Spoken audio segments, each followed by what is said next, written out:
Vocês me pediram, aliás, muita gente me pediu para fazer um vídeo react sobre a fala de uma garota ligada à pecuária a respeito do post da Heineken. Você não viu? Muita gente viu. Dá uma olhada num trechinho aí. Nos últimos 40 anos, a produção de carne de aves aumentou 22 vezes. A de carne suína, 4. A de leite, 4. E a produção de carne bovina, também 4. Pesquisas em genética, avanços no controle de pragas e doenças e melhoria nas pastagens aumentaram de 11% para 22% a média de desfrute dos rebanhos bovinos de corte.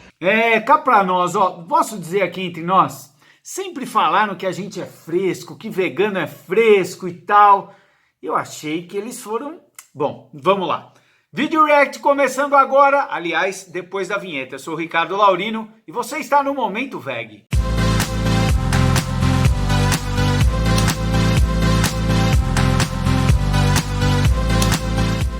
Você não entendeu? Então vamos lá. A Heineken, no dia 20 de março, Dia Mundial Sem Carne, fez um post convidando as pessoas a passarem esse dia tomando a Heineken e comendo mais vegetais. Basicamente isso. Celebre com a gente o Dia Mundial Sem Carne.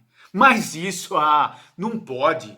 Isso não pode. Isso é um absurdo fazer isso no nosso... Bom, o fato é que isso gerou uma baita... Era ironia minha, viu? Pode sim, mas vamos lá. Virou uma baita polêmica. Cancelaram a Heineken. Nem tanto, vocês vão saber um pouco mais. E aí, essa garota, que é representante, ela fala muito sobre a questão da pecuária, veio e fez um vídeo. Olha, é um vídeo curto. E vou ser sincero, Camila, é o nome dela, Camila Teles, você fala muito bem, eu gostei de ouvir você falando, mas a gente tem que fazer um contraponto. E aliás, o teu vídeo de 3 minutos eu acho que vai virar 1 hora aqui de tanta coisa que dá pra gente falar em relação ao viés da tua fala, que a gente pode falar em relação ao viés da tua fala. Mas vamos lá, começando o nosso react. Acharam que eu não ia gravar nada, né? Ó, pra quem tá chegando agora, a Heineken Brasil teve a infeliz ideia de fazer um post sobre o Dia Mundial Sem Carne. Não pode. Como meu comentário foi bloqueado lá no post da Heineken, no momento em que eu deixei ele por lá, cá estou eu, né? Com um vídeo daqueles que vocês gostam e com 5 recados pra Heineken. Primeiro, não entrem em um modismo só para fazer parte de um movimento. E lembrem que antes de querer cortar a carne da alimentação, o álcool tá lá em cima, no topo da pirâmide dos vilões da saúde. Então, sério mesmo que vocês querem instigar o pessoal a comer mais verde? Preocupados com a saúde? Sério? 2. Antes do 2, esse 1 já dá uma bela de uma fala, né? Mas vamos lá. Primeiro, modismo? Não. Isso é um movimento que vem crescendo cada vez mais, e mesmo que fosse modismo, eu posso lembrar aqui que Beatles já foi moda, né? E eles mudaram a música. O jeans, que foi visto como uma moda rebelde, mudou a forma da gente se vestir. E se vocês quiserem, eu posso aqui falar sobre um monte de modas que já surgiram. A questão não é moda, a questão é o conteúdo. E esse movimento... Camila, mas esse movimento tem muito conteúdo e a gente vai falar sobre alguns deles aqui nesse vídeo. Sobre saúde, pois é, né? O álcool realmente, né, figura aí numa situação bem complicada em relação ao consumo. E não só a questão do que faz na pessoa, mas tem toda uma relação social, a gente sabe. É por isso que toda bebida alcoólica não pode ser vendida para menores de 18 anos. Há informações para que se consuma com moderação. Mas o churrasco. O que a gente pode falar do churrasco? Que a OMS, através de uma análise de 800 estudos mundo afora, já indicou, por exemplo, produtos como presunto, bacon, outros que a gente pode citar, mortadela, até alguns hambúrgueres, eles já estão listando no primeiro grupo de produtos cancerígenos. E aí? O que a gente tem a dizer sobre isso? É feita alguma campanha para mostrar para as pessoas o risco disso? Mas vamos lá, vamos continuar no nosso react. Procurei no Instagram de vocês e não achei nos últimos 5 anos um post sequer sobre o Dia Nacional do Churrasco. Então não me venham agora falar sobre respeito. Se respeitam os dois lados e a decisão das pessoas, por que fazer um post instigando o não consumo da carne? Por quê? Pra quê? Antes do terceiro, vamos lá. Não é um dia simplesmente para, hoje é o dia da pipoca, vamos comer pipoca, hoje é o dia da pizza. Não, não é isso. Isso faz parte de um movimento, ainda que a empresa poderia postar. E se eu olhar, eu nem fui olhar, mas eu tenho certeza que lá no Instagram da Heineken deve ter muita referência a produtos que normalmente o movimento não aprova. Então essa comparação foi meio que comparar maçã com prego, né? A ideia do movimento sem carne, do Dia Mundial Sem Carne, é a gente parar para repensar nas coisas que a gente consome, nos impactos que isso podem trazer para a nossa saúde, nos impactos que trazem para o meio ambiente e, claro, né, indiscutível nos impactos que isso trazem para bilhões e bilhões de animais diariamente. Então, misturar, querer comparar isso é no mínimo algo meio forçado, né? Aliás, sejamos sinceros, né? Instigar é o que a gente vê o tempo inteiro em todos os veículos de comunicação, sejam nas redes sociais, onde for. É o tempo inteiro uma avalanche de informações, muitas vezes bem questionáveis, só para a gente ser simpático, forçando, mostrando para as pessoas que se elas não tiverem um pedaço de carne no prato, elas não serão felizes. Se elas não puderem fazer um churrasco, é porque esse mundo é muito injusto. É isso que é instigar, isso que é criar um ambiente propício a fazer as pessoas acreditarem que elas precisam de um produto que alguns se beneficiam da venda e do desenvolvimento e da exploração. Outra coisa, quando que uma empresa não pode apoiar e fazer com que as pessoas conheçam um movimento por intermédio de um post? Qual a maldade? Mas que chororô! A gente que tem esse papel de reclamão, de chororô, vocês vão assumir isso? Que inversão maluca é essa? E olha, vamos ser sinceros, né? A gente vem de um período em que sequer a gente podia falar sobre veganismo ou não comer carne nos veículos de comunicação. Isso era barrado, era editado, e eu conheço muitos casos de pessoas que foram falar nos veículos de imprensa e não podiam sequer citar o nome, o termo veganismo. Agora, olha que interessante, isso começa a aparecer bem numa época em que a gente vê novos produtos surgindo, numa gama de indústrias aí que geralmente só produziam produtos de origem animal, entrando nesse mercado. E eis que esse termo, esse movimento começa a ficar mais conhecido. Será uma coincidência a gente falando em instigar, em trabalhar o mercado? Horas, eu achei um chororô desnecessário, hein? Mas fez a coisa ganhar novas proporções, né? A ponto de ganhar um vídeo da Camila e um react aqui meu, fora vários outros. Mas vamos lá, vamos continuar. 3. Vocês queriam engajamento? Terceiro. Parabéns, conseguiram! Nunca tiveram tanto comentário em um único post. Mas esse engajamento é ruim, né? Vocês mexeram com gente séria. E eu não tô falando de poder, não. Antes disso, esse engajamento realmente foi o post que mais recebeu comentários, e a maioria deles negativo. E o segundo post, eles tentaram meio que explicar o que eles quiseram dizer, porque realmente, inacreditavelmente, as pessoas se sentiram atacadas, porque foram convidadas a um dia ficarem sem comer carne. Mas isso não pode. Um absurdo uma empresa convidar as pessoas a seguirem um movimento de conscientização. Mas olha que interessante.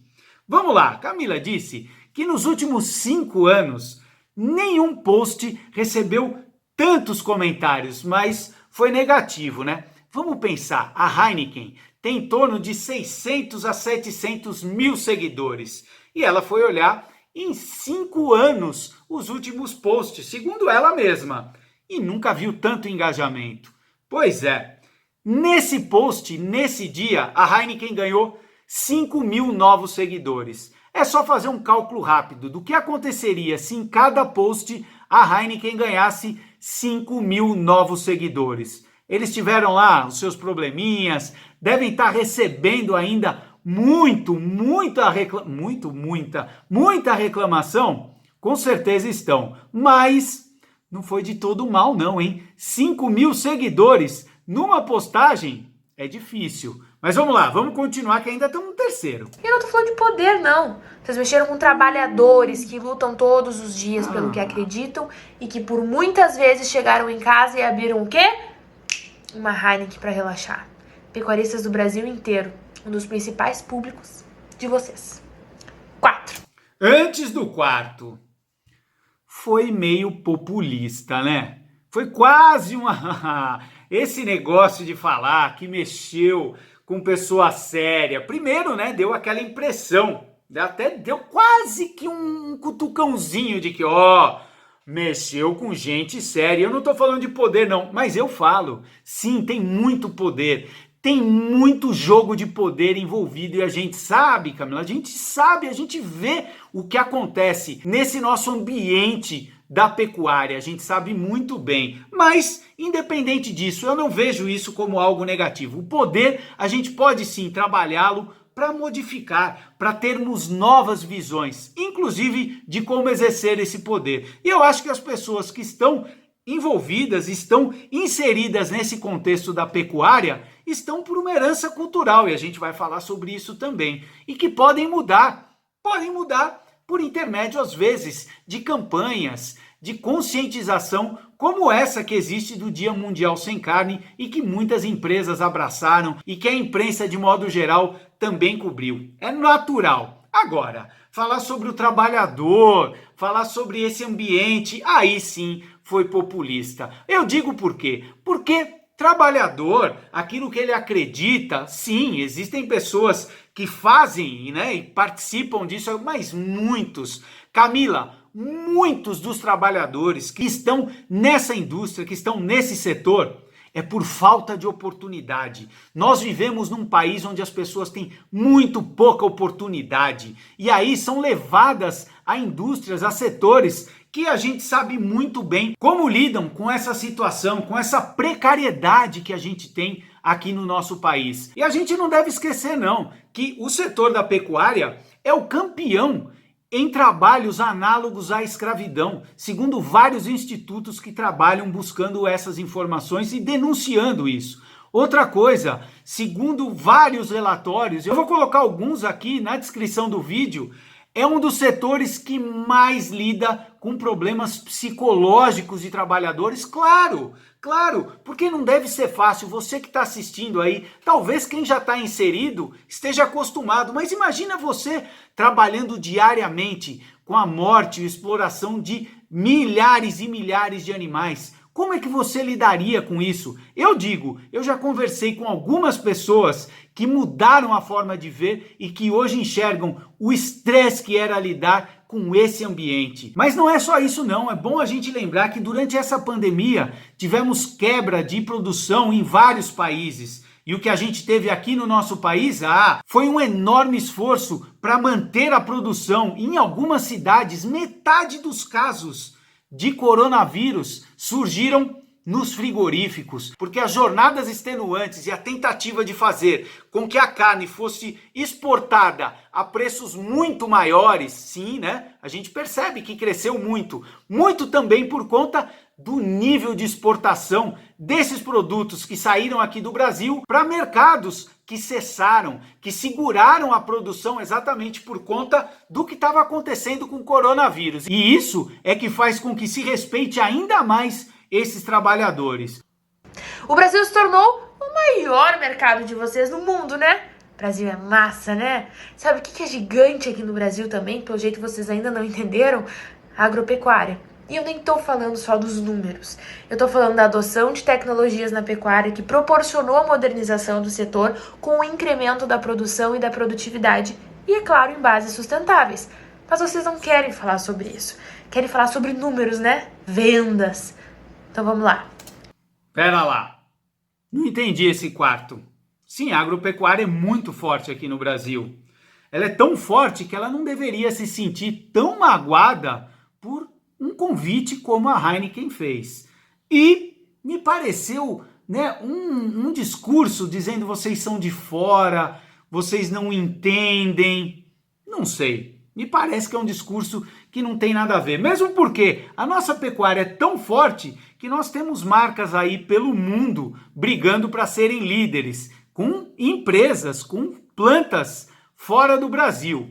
Então, esse negócio de vocês não conhecem, vocês não são daqui, me pareceu um discurso um pouco meio nada a ver com a situação. E é muito forte. Não precisam ficar tão tristes porque a empresa convidou um dia. Vocês são muito radicais. Pô, vocês falam que nós somos radicais. Vocês são muito radicais. Um diazinho não pode? Tá louco. Quinto, nos últimos 40 anos, Números. a produção de carne de aves aumentou 22 vezes. A de carne suína, 4. A de leite, 4. E a produção de carne bovina, também 4. Pesquisas em genética, avanços no controle de pragas e doenças e melhoria nas pastagens aumentaram de 11% para 22% a média de desfrute dos rebanhos bovinos de corte. Muita coisa, né?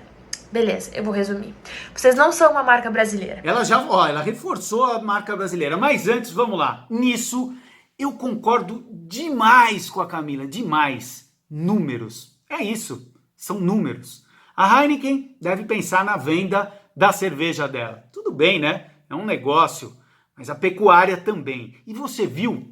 Você percebeu os números cavalares da nossa pecuária? O incremento e o crescimento? Você sabe o que isso significa? Quando falam do aumento de produção e do desenvolvimento e de uma tal eficiência que ela vai falar, significa pressionar mais os animais. É por isso que uma vaca, como ela disse, que antes produzia 5, 10 litros de leite, hoje a gente tem os recordistas aqui no Brasil que chegam a produzir 120 litros de leite. Exato, porque os animais são números. É por isso que frangos chegam ao tamanho de abate em 38, 40 dias, de uma forma cada vez mais rápida, exatamente para poder dar mais lucratividade. É por isso que a gente vê granjas abarrotadas desses animais. Por quê? Porque precisam de números, como ela disse. E falar em desenvolvimento tecnológico e segurar pragas e se fazer com que os animais não tenham tantas doenças. O que significa isso? São doses cavalares de antibióticos. E é muito bom a gente falar sobre isso. Não é só antibiótico, todo tipo de substância para fazer com que os animais aguentem, suportem essa situação em que a nossa pecuária desenvolve. Aliás, quando eu digo a nossa, sejamos, honestos. Isso no mundo inteiro. É essa visão que se tem quando pensa nos animais. Mas voltando aos antibióticos, é por isso que a gente tem cada vez mais o desenvolvimento das superbactérias. Isso, se a gente está preocupado com as pandemias, e elas também estão relacionadas, segundo a própria ONU, desde 2013, um relatório, com a nossa relação com os animais, tem alguma coisa a ver aí com o papo da Camila, sobre todo o desenvolvimento? Gripe aviária, gripe suína, muita coisa que a gente pode pensar, né? Mas as superbactérias matam atualmente em torno de 700 mil pessoas por ano. E existe um medo cada vez mais crescente de que a gente perca a efetividade dos antibióticos. E aí doenças ou mesmo ferimentos que são resolvidos de forma muito fácil pela medicina utilizando antibióticos, nós podemos estar jogando fora. Isso é real. Isso a OMS, a ONU estão preocupadas em relação a isso. E a previsão é que até 2050, a gente seguindo por esse caminho, a gente possa ter a perda de 10 milhões de pessoas por ano por conta da ineficiência, da ineficácia dos antibióticos. E o que tem a ver com o que a Camila está falando? É porque mais de 70% dos antibióticos são utilizados na pecuária. Nos números, já que a gente está falando de número, são esses. Então, toda vez que você ouvir falar em números, no desenvolvimento, na eficiência, no crescimento da produção e do desenvolvimento dessa indústria, lembre-se, a conta cai no animal. Ele tem que crescer mais rápido, suportar as situações mais difíceis, produzirem mais, e isso é obtido cada vez mais com a manipulação genética, para fazer com que eles realmente levem mais produção para o setor, mas não é para benefício do animal. Você entende isso? Você entende o que eu quero dizer? Mas vamos lá, vamos continuar, que ela está falando da marca não brasileira, né? Então não tentem entrar num discurso fora da essência daqueles que mais consomem o teu produto. Não incentivem o consumo mais verde como se fosse algo positivo para a saúde, sendo que vocês vendem álcool. Não pode falar? Então assim, já que você vende álcool, ferre-se tudo. Coma doce pra caramba e só churrasco, coma carne, as piores, gordura, faça tudo, porque você não tá nem aí. Ou 8 ou 80. E vamos lembrar, hein? Nas embalagens de álcool tem lá, beba com moderação. Da OMS, sobre produtos cancerígenos, eu nunca vi em embalagem nenhuma, né? Já que a gente está pedindo para ser sincero, seria uma boa, hein, Camila? Por que a pecuária aí, o setor, não informa os consumidores de que aqueles produtos podem sim, segundo a própria OMS, numa análise de mais de 800 estudos, que presunto, bacon e outros são produtos cancerígenos e que a carne vermelha está no grupo 2. Eu não falei disso, né? A carne vermelha, nesse mesmo relatório, foi classificada no grupo 2 como provavelmente cancerígenas. Tá aí, uma boa pergunta. Vamos lá. Não entrem em uma jogada de marketing se vocês não vão conseguir sair dela caso dê errado. Não desvinculem a cerveja gelada da carne no ponto, assim como vocês desvincularam a Heineken de uma das principais culturas do nosso país e não vão conseguir voltar atrás. O churrasco. Ah, mas eu adoro. Antes de falar que eu adoro, viram esse lado de que vocês não são brasileiros, tá? Não me caiu bem. Camila, confesso que não achei legal. A gente está num mundo globalizado, em que as coisas se relacionam, né? Como eu falei, tem empresas brasileiras lá nos Estados Unidos. A gente tenta fazer com que os chineses comam mais carne, mudando uma cultura lá, carne bovina e tal. Ou seja, é difícil falar de que não entrem no mercado, que vocês não podem. E aí eu quero falar, vamos lá. Primeiro, como eu falei, nós estamos entrando lá no mercado americano com as carnes brasileiras, ou mesmo com as marcas brasileiras da pecuária, dessa nossa grande indústria. Bom, o fato é que lá os fazendeiros, numa reportagem que saiu no site da indústria pecuária, Beef Point, pode ir lá ver, há algumas semanas mostraram que os fazendeiros lá nos Estados Unidos, e é bom lembrar que se aqui no Brasil a gente come muito churrasco, lá eles comem lá o barbecue, mas eles comem mais carne que nós brasileiros. A alimentação americana é mais voltada para carne do que do próprio brasileiro. E sabe o que os fazendeiros lá dos Estados Unidos, os cowboys, sabe o que eles estão prevendo? É que o mercado de carnes vegetais, que hoje se refere, representa 1,5% lá nos Estados Unidos, em menos de 5 anos vai chegar a 10%. E o que significa isso? Significa que eu vou fazer um gancho com o que ela falou agora, sobre cultura. Ah, como eu gosto de cultura! Aliás, a cultura da pecuária, ela é muito clássica, né? O gado, desde o início da colonização do Brasil, foi uma cultura de avançar pelas nossas fronteiras. Sim, o gado, que é bom lembrar, né? Não faz parte da cultura da nossa região quando a gente pensa em algo milenar. Foi introduzido há poucos séculos. Já que a gente está falando em cultura, é bom a gente lembrar que o gado aqui no Brasil já é uma bela invasão do homem ocidental, do europeu, que trouxe para cá. E aí, será que a gente não pode mexer em culturas? É bom a gente pensar nisso, porque cultura, a principal característica da cultura, Camila, não se esqueça disso, e você que está assistindo, é a mudança. É a mudança, porque se não fosse assim, nós estaríamos ainda vivendo na época das cavernas, que erroneamente as pessoas acham que a gente vivia nas cavernas. Não, a gente se refugiava em algumas situações, mas não, a gente se desenvolveu pela nossa capacidade de análise, de avaliar o contexto dentro da época, dentro do momento em que a gente vive, e trazer as referências do passado e transformar o nosso presente para construir um nosso futuro.